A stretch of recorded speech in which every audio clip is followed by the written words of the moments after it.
3 times try. Feminine energy, balance up the indestructible in the vaginal. Heaven in thine, heaven is my. Hey y'all.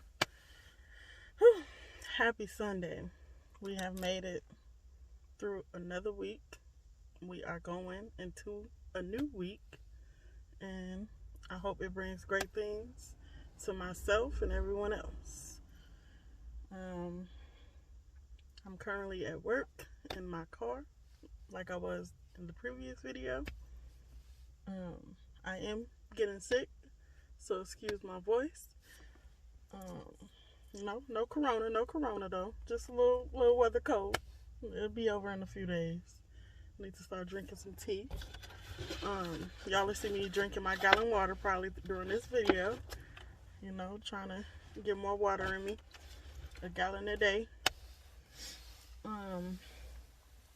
But what I wanted to discuss today is, you know, some things that I talked about in my first therapy session that I had Friday.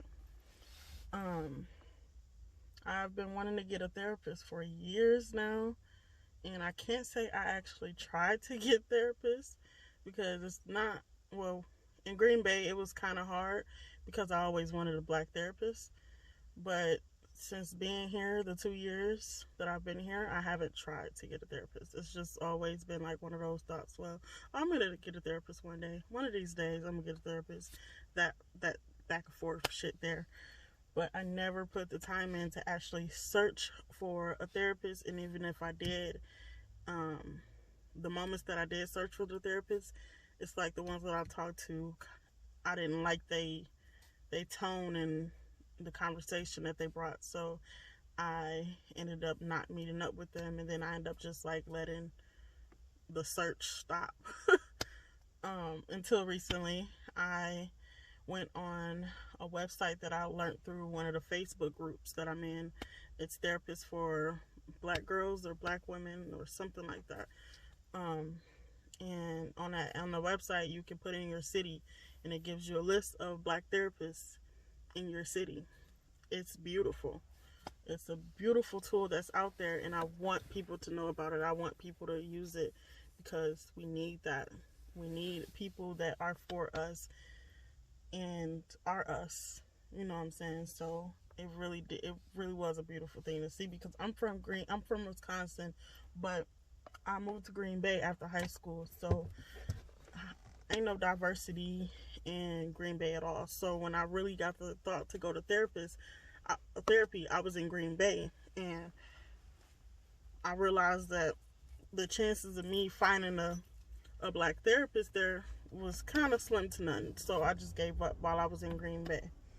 But I found her, and she's black, of course. Her name is Love Taylor. She's in Indianapolis. And she do out-of-pocket pay. So I'm paying for this out-of-pocket. You know, I don't have insurance right now. But it's worth it. Like, it's so worth it, because I sat down. First of all, I went Friday and I moved Friday. So I overbooked myself because moving is an all-day thing. And I didn't consider that when I was scheduling an appointment, because I was so excited that I found somebody. I'm like, I need to see you immediately. We need to get this thing started so I can start figuring myself out, start figuring my life out. I need help. You know what I'm saying? Like, I need some help. I need your help now. I ain't trying to wait. So I scheduled it for Friday, and then when Friday came, I'm like, fuck. I gotta move. I gotta do this. I gotta do that. Then I gotta stop doing this to go here and talk to her for 60 minutes. But I'm like, you know what? It is what it is. You already scheduled the appointment. The shit is paid for. Whether you go or not, it's going to be paid for. Because her policy is, if you don't come, you still have to pay because you booked the time if you ain't canceled. So I went. I loved it. It was very relieving to get some of the things said for the first time, either ever or for the first time in a long time. Because what she did was she had me touch down. Because when I first went in there, I had said something about me moving, and then she kind of came up with a few questions about that in my current life. And she was like, "Hold up, wait a minute, stop," because I let it go. Like I just started going. She was like, "Hold up, wait a minute, let's take a step back and go back to the beginning." So she had me like do a little rundown about my family, or like not so much my family. She just asked about like my childhood, what it was like, my relationship with my parents, my relationship with my siblings, my relationship with myself. And so the first session was just solely just trying to get to know my life from the beginning, and like where I stand with people right now in my life. Hold on, y'all. Next time I'm gonna pause, because I'll be killing water, but since I ain't put you on pause, I'm gonna keep it cute, and the next time I grab it, I'm putting y'all on pause. But it was really nice. I opened up about my dad, my relationship with my dad, which is non-existent, and it hasn't been existent since I was 12 when he got locked up. For those that don't know, I was molested by my dad from 7 to the age of 12. Even though I always felt like it started at an earlier age, I could only remember for certain it happening at 7 years old. But I'm like almost sure it started way sooner than 7. So I let her know like I ended up with him because my mom left me with him at 2. She took off when I was 2 years old to Atlanta. So she was absent. She was an absent mother. I didn't grow up with her. She wasn't around often. And so that left me with my dad. My dad was a Christian. My whole the whole Jackson side of my family are like die-hard Christians. God this, God that, God this, God that, constantly. I mean, I remember talking to my aunties and stuff when I was younger, and their answer to everything was, go talk to God, pray about it. Pray about it. That was their favorite word, pray about it. So I was brought up around a lot of Christians, and my dad being one of them. He had us in the church, not every Sunday, but every day of the week he had us in church because he was a part of the church. Like, he played a role in the church. I'm not sure if he was like a pastor, deacon, or I was way too young, and he messed up my relationship with God, so I was like so uninterested in being there at all. So I don't know what role he played, but he was a big role in the church. He got respect from everybody that was in the church and outside of the church, and although he was involved in the church, like his outside world, he was affiliated. You know what I'm saying? In Chicago, he was affiliated, so he got respect. I've seen him in both settings, the church setting and around his the people he was affiliated with. I've seen him in both settings, and when he walks in the room, it's like this instant respect that he gets. It's like this people just gravitate to this man. It's fucking like he walking on water or something. Like, it used to blow my fucking mind at how people viewed him, not truly knowing him. So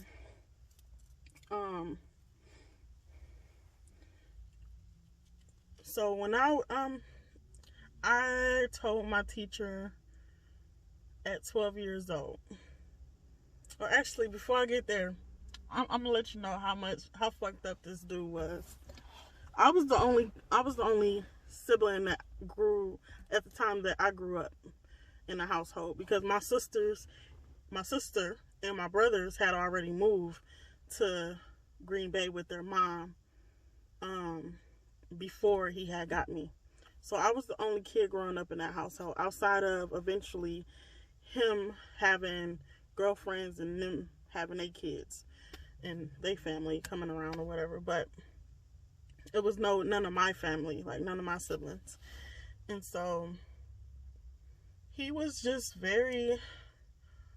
very manipulative person. He was very sneaky. He was just very arrogant now that I think about it. Like he felt like he was untouchable. He felt like he couldn't be touched. And he was secured in that thought. Now, he was very secured in that thought alone. I remember one day he found my journal. At the time I was journaling a lot. I didn't have nobody to talk to. And the things that I was thinking and the things that I was going through were eating at me. Like, eating at me. I remember being such an angry little fucking girl. I mean, angry. I used to stay in fights. And it was only because I was angry. I didn't have any other way to let that shit out. So my way of letting it out was beating people's ass. Once I got into my first altercation, protecting my cousins, and I slapped the shit out of a girl on the playground, like, it was up from there. And this was after I let a girl push me to the ground, and my dad was like, if you ever let somebody do that shit to you again, I'm gonna beat your ass. After that, listen, it was go time. Knocking shit, okay? Boys, girls, whatever, I was with it. I was just angry, man. And nobody understood. Nobody understood that it was just simply a cry for help. It was a cry for help. Nobody listened. Nobody heard my cry for help. And everybody just swept it under the rug. My family, my friends, my teacher, everybody. Like, nobody acknowledged why I was so angry. Why I was so mad all the time. Why I just went from fucking 0 to 100 within one word of me not liking what somebody said. Like, nobody questioned these things. And I really think that's a problem in society. People need to start asking the right questions, and the results could probably be endless to blessings. Like, it can. But anyway, so back to him. He was just a monster behind closed doors. Like, he really was. So now that I'm thinking about him and all of my experience with him, and I get a lot of memories that I kind of pushed out back to the back of my head. So back to the journal. I'm a little ADHD, so my thoughts gonna go wander a little bit, but I'm gonna come back to it and touch back down on stuff that I kind of sway from. But yeah, so he found my journal and he read it. Now, in this particular day, I had wrote my dad raping me, and I wanted to stop, and this was my first time actually writing. That's what's so crazy to me. Like, I journal all the time, but that was my first day writing about what he was doing to me. And that, it just so happened to be the first day he read my fucking journal. Like, I was just like, what the fuck? Like, I felt so, he was already violating me. So by him reading my journal, I just felt low. Like, I felt so fucking low, and then he made me feel lower the way he reacted to it. So he brought me, I came home, my journal was out of place. So I automatically knew he had it. At the time, he didn't have no girlfriends or no kids, or no other kids, but it was just us. So I knew instantly, like, shit was finna just go completely left. I didn't know it was gonna go that left, but he brought me into the room and he was just like, no. At that time, he was already on top of me. And he was just like, do you think I'm raping you? And I asked her honestly. I was just like, yes. So then he got mad. I mean, like, he got pissed. And he was just like, he threw the fact that He did one of those like, who take care of you? I take care of you. I buy you this, I do this, and I do that. Like, he did one of them. And then that night, I remember it being night, and then I remember it being close to daytime. After he was done, like, he raped me for hours. Like, he did it for hours. For the first time, he did it for hours. And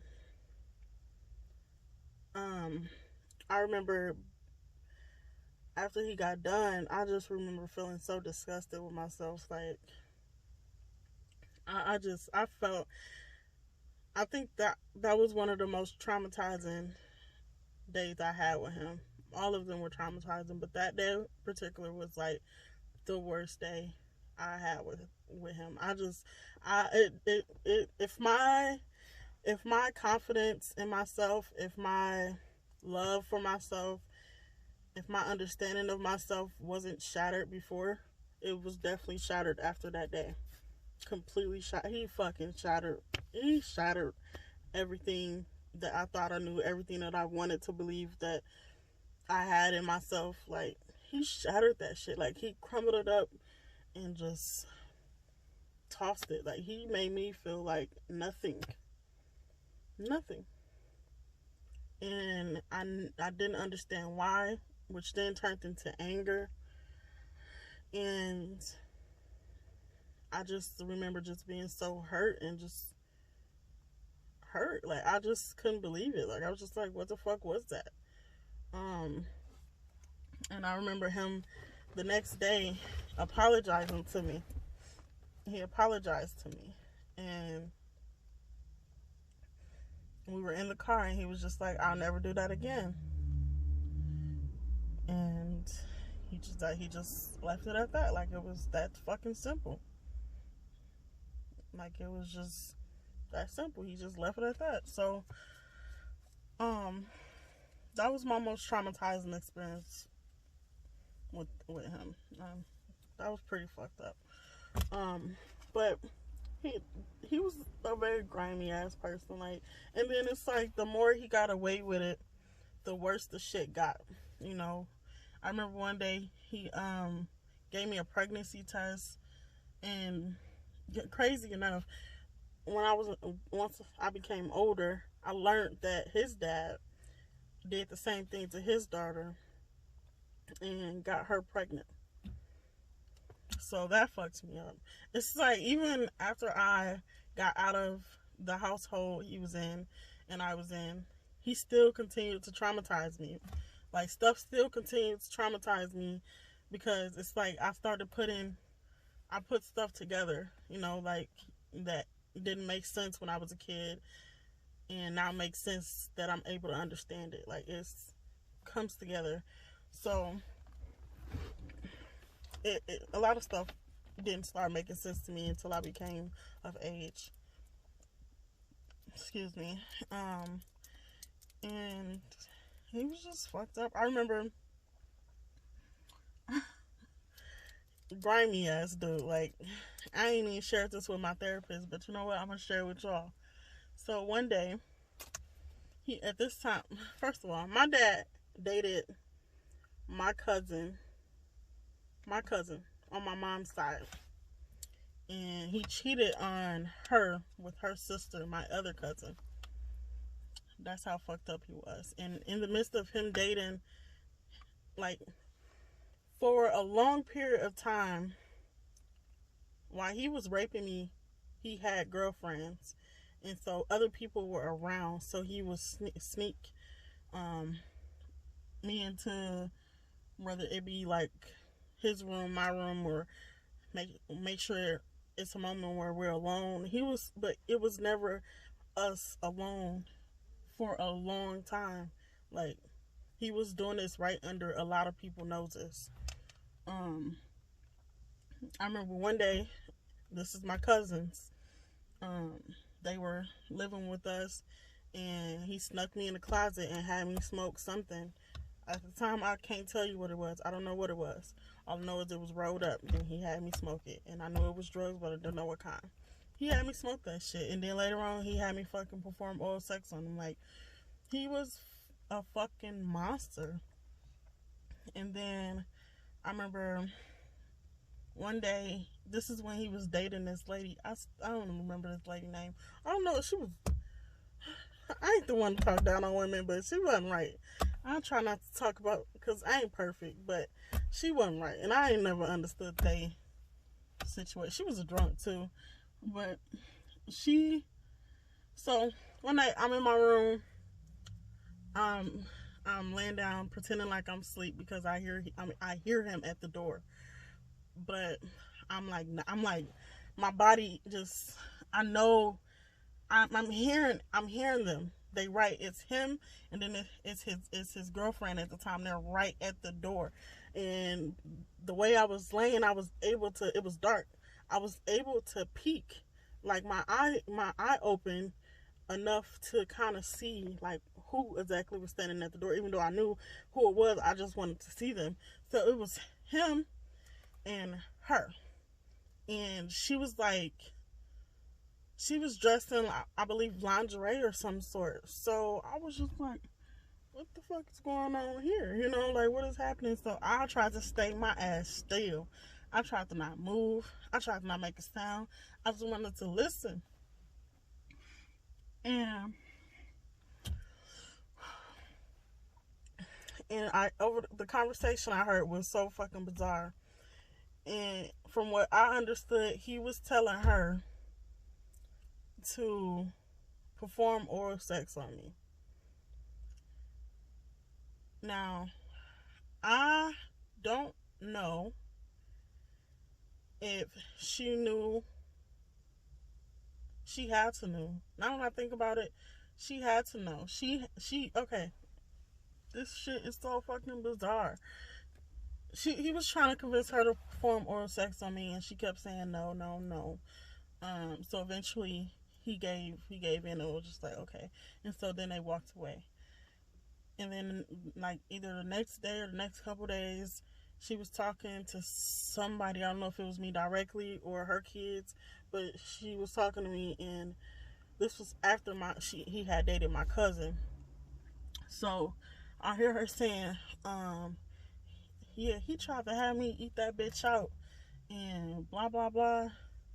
And I just instantly just felt sick to my stomach. I'm like, so did he try to convince her that I was Nikki, who was my cousin? You know what I'm saying? Like, I was so confused, and to this day I really don't have any clarity on that, because it was definitely me. She was not in that room at all, and I know for a fact that that's what he was telling her to do. So I don't know if she knew it was me, and if he tried on a different occasion to try to get her to do that to my cousin, which is his ex-girlfriend. So I just was really shook that day. Like, I couldn't move. Like, I was numb. I couldn't believe what the fuck I was hearing. Like, at that time, all of this, anytime that has happened with my dad is all under 12 years old. So I had to be like 9, 8, because it was a long time. They had been split up a long time after I had finally told somebody. Like, they was gone. They was out the picture for a while. So I had to be like 9 or 8 years old at the fucking time. And I just couldn't fucking believe it. Like, I couldn't fucking believe it. Like, he was a fucking monster. Like, a fucking monster that played his part to the world good. He played his part to the world so good. Nobody believed it. And for a long time, I didn't want to believe it. You know what I'm saying? Here I am. I'm a child with no mother around. Barely any family. You know, I just wanted to be loved. I wanted to be accepted. I wanted to be cared for. I wanted my dad to be normal. I wanted him to stop doing these things that he was doing to me. And I wanted somebody to help me. and to be there for me, and nobody ever showed up for me. Like, he was the only man that I knew at the time, really, because I didn't have any uncles. Not that played a major part in my life, at least. So he was my everything. Like, that was my dad. I loved him, so it was so hurtful. It was so confusing. Like, the things that I would think about as a child, no child should be thinking about. No child should be thinking the things that I had to think in order to convince myself I'm okay, or try to pretend that I'm okay. You know, I turned to food as a coping method early on in life. I remember him making a comment about how I would just eat and eat and eat, and he didn't know why. You know, and I'm thinking in my head, not at the time, but later on, I discovered that I was using it because it made me feel better. So I started that eating obsession, or not even eating obsession, like, I started that coping with food habit early in life, and it followed me into my adult life, like so many other things followed me into my adult life. You know, he took a lot from me. He took my childhood away. I didn't have a normal childhood. You know, I wasn't able to. I didn't think about the things that a normal child should be thinking about. I didn't go through the experiences a normal child should have. Not saying that my situation is just the worst, because it really isn't. There's a lot of kids that go through worse than what the fuck I went through. You know what I'm saying? Regardless of who did it to me, there's still situations out there that got kids going through way worse than I did. But I just, now that I'm talking about this shit, a lot of things coming back to surface that I kind of thought I pushed back far enough to forget. And I guess because I haven't tried to remember, that I haven't remembered. But now that I'm facing them and I'm bringing them to the surface, I remember a lot of things clear as day. I do. And so when I was 12, I told my teacher. I remember writing her a letter. And the crazy thing is, I only wrote her a letter because he threatened to whip me. At the time, I had got my first phone. It was like that Boost Mobile. You know, when that little chirp, where you at? You know, everybody thought they was the shit with one of those, but that was my first phone. They was big as the bitch too. They was thick. But yeah, I got my first phone and I lost it. Even though I knew I didn't lose it, I figured it was in my locker. But I came home that day and I didn't have it on me. So he's like, if you don't find that phone, I'm gonna beat your ass, blah blah blah. I'm like, beat my ass over a phone? When you doing what the fuck you doing? You know what I'm saying? Like, what? Over a phone?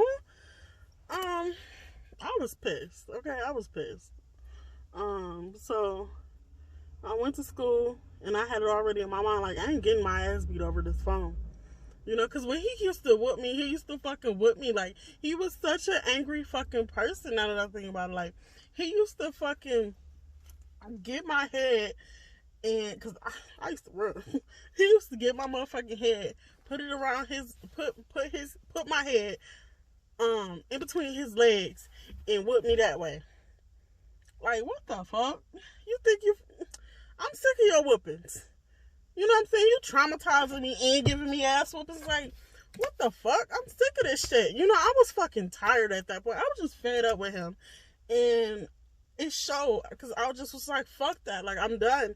I ain't going back there. You know, you not finna fucking with my ass. I'm tired of getting whoopings, and I'm tired of you doing this, and I'm tired of you doing that. Fuck that.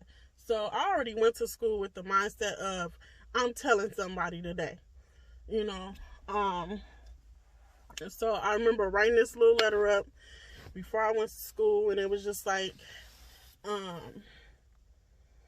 I'm tired of everybody thinking this man is just so great and he does this and he does that and he's this and he's that and he's so amazing and this, that, and the third, and don't nobody really know him. He really just raping me any chance he get, and he's been doing it for so a long time. I'll just let it out in this letter. And so I folded it up, went to school the next day, and I found my fucking phone in the locker where I thought it would be. It was in the locker, not lost. And I looked down at the letter. I still had it folded, and I just kept looking at him like, am I turning this in? Am I turning this in? Am I still going to turn this in? And once I made it to lunch, I seen my favorite teacher, who was my sweetheart at the time. She was my favorite teacher, and I handed it to her, and I was just like, here, don't read this until you're alone, but please read it. So she took it. I remember eating lunch. After lunch stopped, she came and got me. She brought me into this room. There was like a couple teachers, her and a police officer. I had to tell them. And then I remember them taking me out of school and me going to like the children's hospital in Milwaukee, where I sat in the waiting room for like a couple of hours. And by that time, I was in the waiting room of the children's hospital. My dad was chirping me on the fucking phone, like loud as shit. You know, at that time it was like hours after I was supposed to be at home. Like, it was dark, it was nighttime. You know what I'm saying? So I could hear his concern in his voice, and just hearing his voice just shook me to the core. Like, I was just so nervous. I was so scared. And then it was like a moment where I was just like, oh my God, what the fuck did I just do? Because I was so angry that I'm like, what the fuck did I just do? You know, I was angry, and I didn't know how to feel. I'm like, I love him, you know, like, that's my dad, and I'm finna get him in trouble. And, you know, I was thinking about him. I was concerned about him. Like, I couldn't be concerned about me at the time, because all I could think about was him. Like, I was so worried about him. Like, I remember just being so worried about him, and just knowing what's finna happen and not happen. And I was just scared. Like, I was traumatized. And then I'm like, what happens if I end up having to go back? Like, for whatever reason. And he knows that I told, like, hearing his voice just sent all of these thoughts into my head, and it just was so scary. It was very scary. Eventually I turned the phone off, and then the doctors did what they did, and that night I went to St. Rose group home, and that was that. That's where my adolescent years started. And my dad went to jail. He went to jail. He pleaded guilty. So he got 7 years. So he got out in 2019. And that's that.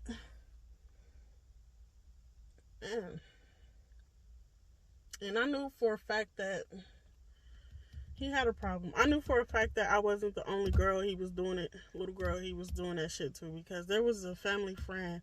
I'm pretty sure she was never related to us. I was young and really in the unknown, but I'm pretty sure she was never related to us. His sister just kind of took her up under her wing because of whatever reason, and I knew he was doing it to her. My therapist asked me, how did I know he was doing it to her? I said, because we had the same body language around him. It was like a silent and mutual fear, confusion, and trying to avoid him. And I don't know if she peeped it with me, but I peeped it with her. And so I knew. And then it was a situation that happened when I was at home with them, and that also confirmed it for me. So I knew I wasn't the only girl either. And I think that played a part to me just being fed up. I'm like, he needs to be stopped, because at this point he thinks he's really untouchable. He think he has his shit figured out, and you know, I'm not gonna say anything, and he has me controlled, and whatever else fucking pedophiles think and predators think when they have their prey under their fingertips or whatever. So he was fucked up, man. He was really fucked up, and nobody knew. And I feel like anybody that did know will be the people that didn't believe me, which was his family, his side of the family. Nobody questioned anything on my mom's side, but my dad's side, oh, they went hard for him. They went hard for him. I had one uncle that I ain't talked to ever. I don't even know this man's name. I can't even tell you which uncle it was. He called me and was just like, maybe it didn't happen the way you thought it happened. Maybe you misunderstood. Maybe he just did this. Maybe he's trying to put other ideas in my head, like I'm fucking stupid, or like what happened ain't happened. Like, who are you? What are you? Like, why are you talking to me right now? What is this? You know what I'm saying? Like, I'm 12 at the time, and I don't even know you.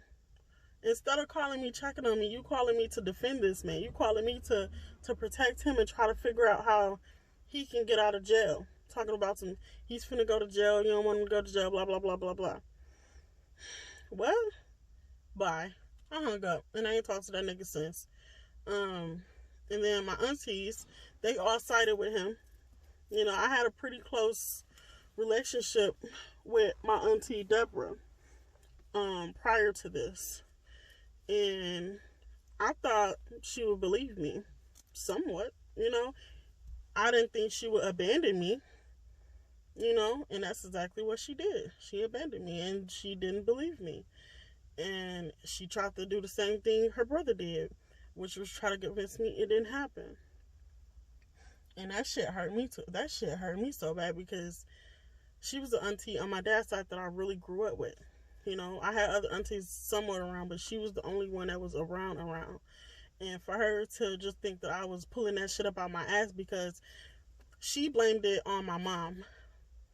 Crazy enough, my mom was around at that time too. She came, and I believe she was living with us, or she was just visiting. I'm not sure. I don't remember, but she was around. My mom was around, so my aunt blamed it on her. She was like, maybe your mom told you to say this and say that. What? She ain't raised me enough to be able to convince me to lie and make up a whole fucking story about my dad. Like, what? We ain't got that type of relationship where I would put myself in jeopardy and my life in jeopardy and my surroundings in jeopardy for a lie for her or whatever. You know what I'm saying? Like, they just pissed. They showed they ass. I mean, they showed their ass. It took my auntie 3 years ago to tell me that she believed me and she was sorry and so. Oh, baby, it's too late. I'm grown.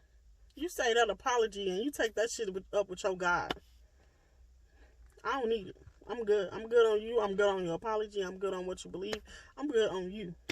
I don't talk to none of them. I had their ass on Facebook, but I blocked all of them because they're for him completely. 100%. They still gonna ride for him 100%. That's cool. No hard feelings, boo. Do you? But I can't fuck with you. You're not gonna suck the life out of me. You're not gonna suck the energy out of me. Nah, I'm not gonna defend myself to you. You know what I'm saying? I tried to make a little relationship with them and almost got caught up in a reunion, a family reunion. They called me. They called me and was just like, we're having a family reunion in Wisconsin. And I'm like, okay, cool, you know, I'll come through. And then some told me, like, ask, because at the time my dad was out, I'm like, ask him if my dad, ask him where the fuck he gonna be. And if he coming, if he getting an invite. It took me to ask them, for them to tell me that he was gonna be there. So basically, what y'all was finna have me in the same setting as this man, knowing what the fuck he did, and not give me the option. of choosing if I wanted to be around him or not. Like, they really almost set me up to be face to face with this man. I was just like, that's some dirty shit. If that ain't no dirty shit, then what the fuck is? That's some dirty shit. So, and then my other auntie, she just so fucked up and she gone. She tried to have me talk to him on the phone and shit. Like, for what? Talk about some, we family, you gotta forgive and you gotta forget. Bitch. You know what I'm saying? Like, don't fucking tell me how to feel. Don't fucking tell me what I should do regarding him. Don't tell me shit. You know what I'm saying? Don't try to force him on me. Don't try to force forgiveness on me towards him. Don't do nothing. Bitch, be an auntie. Be supportive.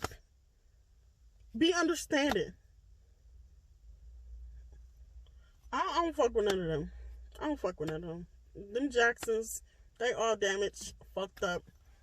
I wish them well. That's it. My family on my Jackson side consists of my siblings. And even my siblings came into question because not my sister, but my brothers. My brothers and them still have a relationship with him. And they all got girls. So I just didn't know how to feel about that. I still don't. But them are my brothers. And regardless, I will always have to deal with them because I love my nieces and nephews. Them are my babies. Them are my heart and my motherfucking soul. You know, I have to deal with my brothers because I love my nieces and nephews, and I'm not gonna be that auntie that abandons them. You know what I'm saying? Like, I was abandoned for no type of fucking reason. You know what I'm saying? Even when I get caught up in this adult life, I still try to call them. You know, I moved out of Green Bay and I'm no longer around them, but I still try to call them. I still try to FaceTime them. I still try to tell them that, you know what I'm saying, I care and I'm around, even if I'm not physically there. So yeah, them Jacksons fucked up. I ain't got no energy for them. They too up here. But you know, it felt really good. Even now, it feels really good to say some of the things that I just said because I haven't told anybody. I haven't said these things to anybody. I didn't even really go into depth like that with my therapist Friday. So it really does feel good to get some of this shit out. And I really do look forward to getting some more things out, a lot of more things out, and sharing a lot of more of my experiences, whether good or bad, because I am ready to let all of this hurt go. I'm ready to dust this shit off my shoulders and off my motherfucking back. You hear me? I don't want to carry this shit around with me no more. I don't. I have to work through my shit so I can blossom. I have to work through my shit so I can let this little lost girl go that is still around and is still inside me. I want to let her go. I want to free her. It's time for her to be free so the adult me can fucking flourish. That's what I want. I don't want to let depression win no more. I don't want to let my past be in my present. I don't want that shit no more. I want better for myself because I know I deserve better. And in order for me to get better, it's up to me. I create my own happiness. I create my own paths. And I realize that now at 25. I don't care how long it took me to realize it, but I realize it now. I realize it now. And so that is my motive right now. I'm pouring into me.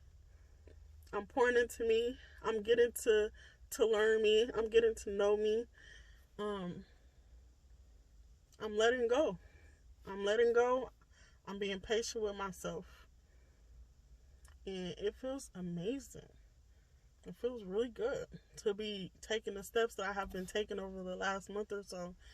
And it's for it to feel this good and it only being the beginning of this journey. Like, I can't wait. I can't wait until the end of 2021 because I can't imagine the progress that I'm gonna make mentally, emotionally, physically, and all around just me. Because I swear that little girl inside me, she been through so much shit, and because she didn't heal, when she healed, a lot of that shit got brought into my adult life, and that has gotten me into a lot of shit. But we're gonna work that out too.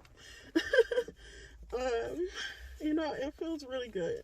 I'm really happy. I'm really happy, and I'm slowly but surely, I'm knowing my worth. I'm knowing my strength. I'm being more understanding and more patient with myself, and that's crucial for me because I've been my own critic forever. I'm my biggest critic. I criticize the shit out of myself. That's why when other people do it, it really don't fucking bother me because I'm my worst critic. But unlike now versus then, I'm able to when I think negative shit, whether it be about my past or whatever, I'm able to redirect my thoughts and be like, okay, no, we're not gonna go there. You know what I'm saying? We're not gonna go there. I'm instead of talking down on myself, I speak life into myself, and that's something I have never done.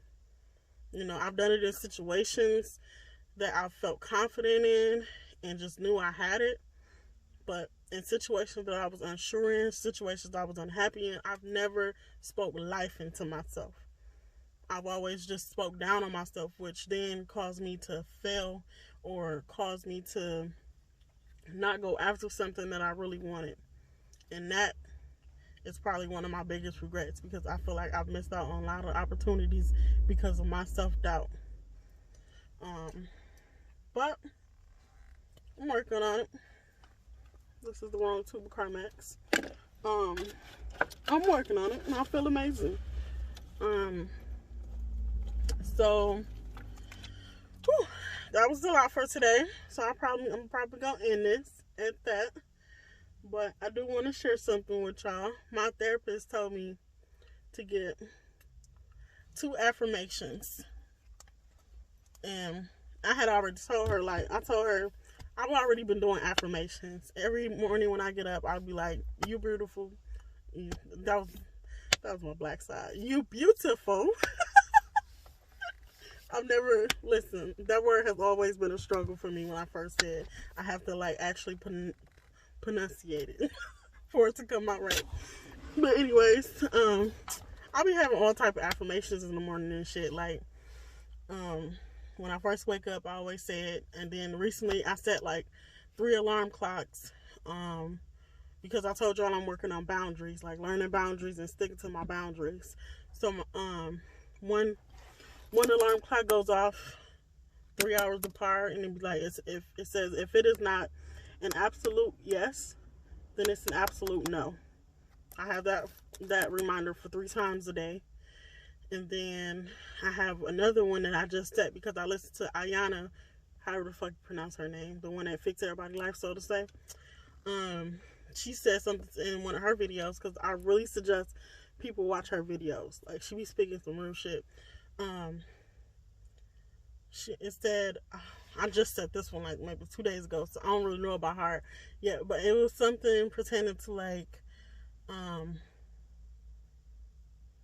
the thoughts. It was like control your thought type of affirmations, because your thoughts create.